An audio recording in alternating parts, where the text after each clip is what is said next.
Here we are, guys. Entombed Valley is the map, of course, and in the upper left we have our Protoss player who picked this map. Not a surprising choice for a Protoss player at all. From CheckSix, it is perfect. And in the lower right part of the map, in the purple, from the team Karont3 Esports Club, winner of the last game to tie things up, it is Vortex. And PvZ action now. And I believe our version of Entombed Valley is forced cross spawns, but I'm not sure about it. Though, conclusively, we've seen about 15 matches on this, and they've all been cross spawns. So yeah, I mean, one could only hope. Is that non-cross spawns on this map are a little bit ridiculous. Even if it is like a right versus right side versus right side, top versus bottom. It's just kind of a weird layout. So yeah, I think most versions of this map that are played in tournaments are cross spawns now, and I believe ours is as well.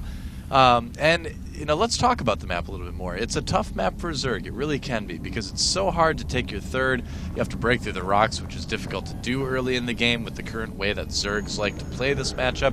And that's a big reason for why Vortex picked this as well. The other thing to kind of consider is where you're going to take your fourth base, right? Yeah. It's pretty likely that the Zerg is going to be able to take a third in most games, right? But where do you take your fourth? It's going to be a lot easier generally for Protoss to do that than for Zerg on this map. That's right. So Forge coming out now for perfect, and we'll see how he wants to follow this up, if he's going to prove to be very strong. Two-base attack. This is a pretty predictable spot for this Forge Fast Expand to go down. Some players will even decide to full wall this off, so it keeps them super safe against early aggression, take the destructible rocks down at their own time, and then go after a quick third base.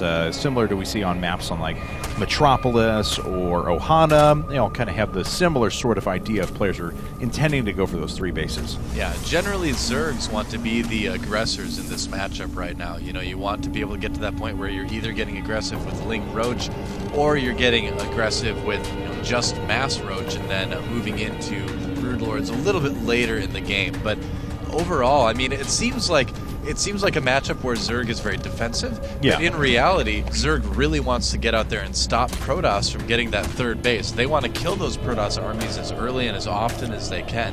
So even though Zerg a lot of times is forced to play more defensive, this is really a matchup where Zerg prefers to be the aggressor if possible, right?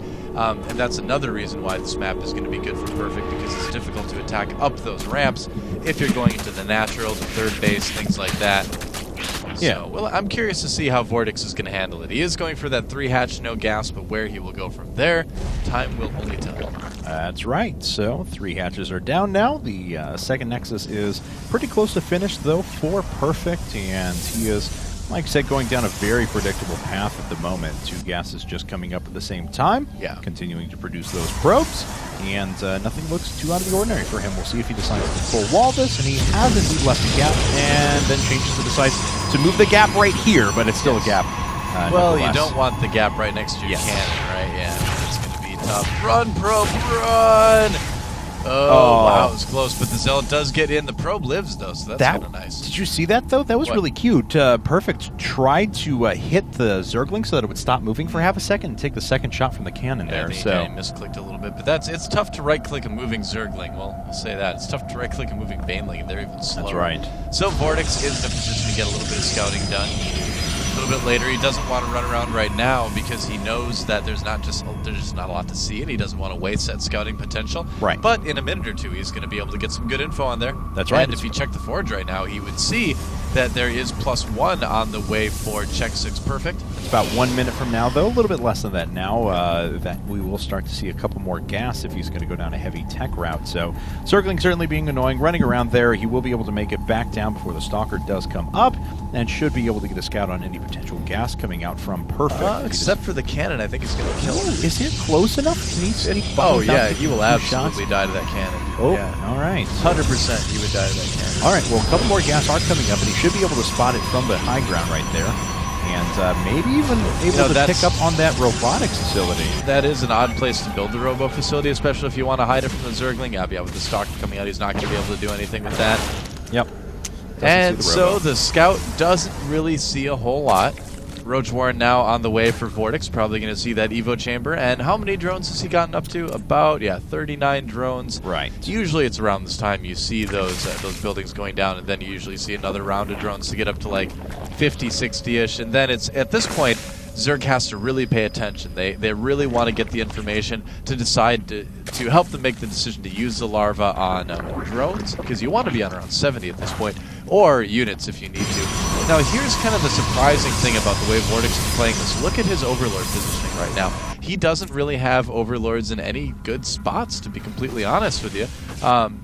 He's trying to actually scout this with Zerglings, but he doesn't have an Overlord anywhere on perfect side of the map. That Zergling is not going to do him any good, man. Yep. It sees the forge, but that's about it. I mean, that doesn't really give him a whole lot of information.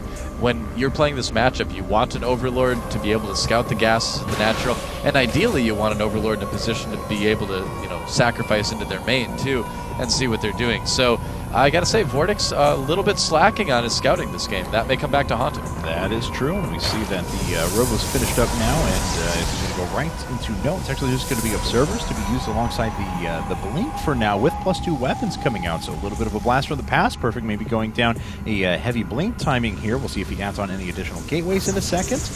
I was going to say, why is he not making warp gates? I was worried he forgot warp gate research for a second. That has certainly happened. Seen it before. We saw Kibikaki drop out of a game completely because he was like, well, forgot warp gate, see you later. Yeah, it's tough, man. Oh, Kibikaki. Yeah. I always love that guy. He was so much fun to watch play. Definitely. He's one of the best mothership users out there in StarCraft 2 for sure. But I'm glad to see that more people are using them now, so we're not going to see them completely taken out of the game. I really hope not. I hope that they stay in the game. It's kind of weird that we have these like one-of units in StarCraft 2. It's a bit of a strange the hero units mechanic for a StarCraft game, I think. But the mothership really adds an interesting dynamic, and I would hate to see that go away. I really hope it stays. Well, looks like Vortex does have a Zergling in position to be able to pick up on when these units are coming up, and the next phase is going down. So we'll see if he's able to react to that appropriately. He does have a fair number of roaches out there, and is just continuing to pump those in at the same time he gets ventral sacks as well. This is interesting. I would say that this is maybe a bit of an ill-advised attack from Vortex, and that just may have helped prove my point a little bit here. He's making a ton of roaches. Speed is not quite done yet, so that was kind of a bit of an anti-timing movement there right before speed and +1 finishes. Vortex definitely a little bit off his game today, I gotta say. This game is not... I've been impressed by him in the past, not so much this game. He's making some little mistakes that are going to have some big implications later on. He's still doing good on his macro. I mean, he's got a large amount of supply. He's doing a pretty good job of kind of setting himself up for a good later game, but it's just little things here and there. The lack of scouting, that kind of weird attack and bad timing that we just saw. It's something that Perfect can kind of capitalize on if he gets the opportunity. It looks like, though, he's content to just sit back, play a little bit more defensive. He's got the Robo Bay on the way. He's walled that off with gateways as well. So Perfect is still in a pretty good spot, but I'm curious to see how he's going to handle whatever sort of drop play we're going to see from Vortex. And could be very interesting as well. We see the abundance of Overlords coming up. Well, that's actually because he's a little bit supply blocked right now, so just clearing them up for the rest of the game.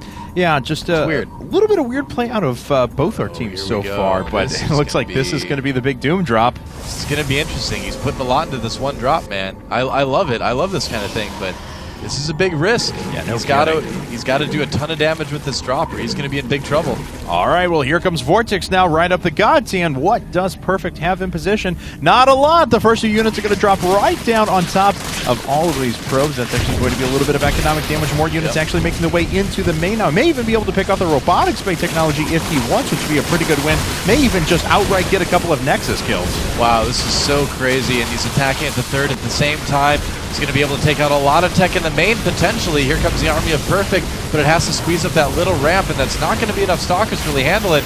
Zealot squeezing through that narrow choke, and here's where the burrow comes in.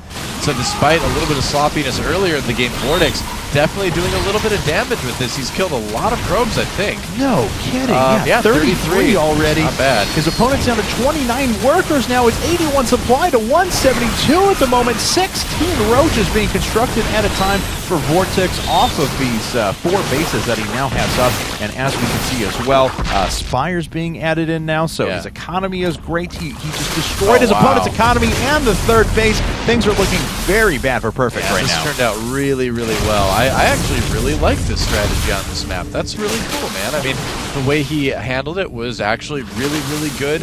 Perfect has a great army against this unit composition, but the way in which it engaged and the way in which it made Perfect respond to it worked out really, really well for Vortex. That's right, and it looks like Drop Part 2 is coming in now, as he will be able to do a little bit of extra damage while all of these units are pulled away. Perfect's actually way out of position right now.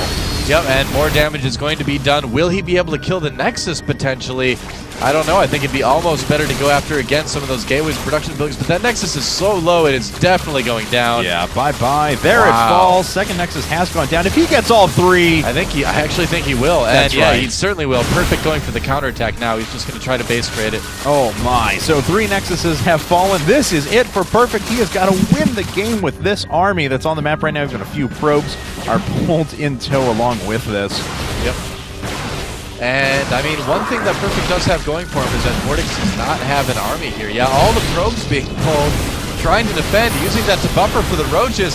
Not a lot of force fields. This is going to work just fine, and I think Vortex is going to win this game. That's right. And so Perfect, I thought there was a GG there for a second, but no, he's just not rebuilt his base. There's a GG, and Vortex has taken his second game in a row. Wow. And that puts Karont3 Esports Club up 2-1. You know,